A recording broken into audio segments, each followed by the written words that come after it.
શાળાના બાળકોને મકર સંક્રાંતિના પર્વના અનુસંધાને પોલીસ વિભાગ દ્વારા જાગૃત કરવામાં આવ્યા। તેઓએ કઈ રીતે પતંગ ઉડાડવી અને પોતાનો બચાવ કઈ રીતે કરવો તે બાબતે માહિતી આપવામાં આવી।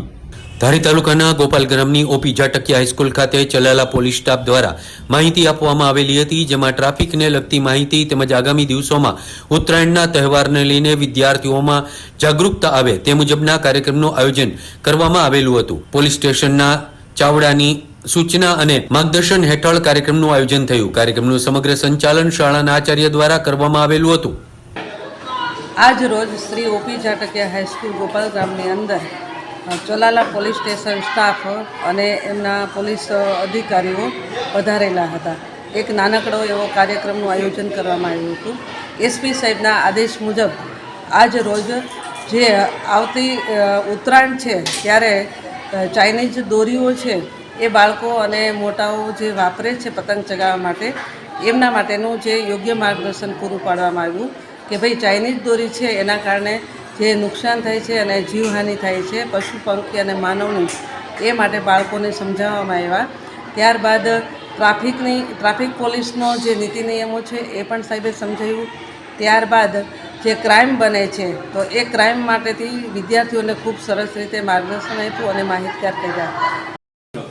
મારું નામ છે Neeraj Kumar Bhikhala Dafda, ASI Chalala police station. મંચ પર બિરાજમાન તમામ ગુરુવરનો હું આભાર માનું છું। મને ટૂંકા સમયગાળામાં એક નાનકડો પ્રોગ્રામ અમારા આગામી જે ઉત્તરાયણનો તહેવાર આવે છે આપણે જેને પતંગ મહોત્સવ બધા છોકરા યંગ છો એટલે ઉજવતા જશો એ અનુસંધાને મોકલા છે। ચાઇનીઝ દોરી પર પ્રતિબંધ છે હાલ, ટુકુલ અને ચાઇનીઝ દોરી એની ઉપર પ્રતિબંધ છે। એના અનુરૂપ આજનો આ નાનકડો પ્રોગ્રામ આપણે યોજ્યો છે, જે સ્કૂલ કોલેજો જાહેર સ્થળ ઉપર આપણે કહેવાની છે અને જાગૃતતા લાવવાની છે।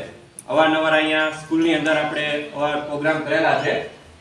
એ બાબતનો એક નાનકડો આ પ્રોગ્રામ છે ઉત્તરાયણ સબક। 14 તારીખે જે ઉત્તરાયણ આપણે તહેવાર ઉજવીએ છીએ તે તહેવારમાં ચાઇનીઝ દોરી પર પ્રતિબંધ છે। ચાઇનીઝ દોરીથી ઘણું નુકસાન થાય છે। એ સિવાય તુકુલ જે હોય છે, એક દોરી આવે છે, તેનાથી ઘણું માનવીને નુકસાન થાય છે, ઘણાના જીવ જાય છે, બરાબર। એના અંતર્ગત આ પ્રોગ્રામ ગોઠવવામાં આવ્યો છે। મહેરબાન આઈજી સાહેબ, પછી એસપી સાહેબ અને અમારા ચલાલા પોલીસ સ્ટેશનના પીઆઈ સાહેબ તરફથી ટૂંકા પીરિયડની અંદર નાના સમયગાળામાં મને ખ્યાલ આવ્યો, મેં ફોન કર્યો તો 12 વાગે તો રજા થઈ જાય છે।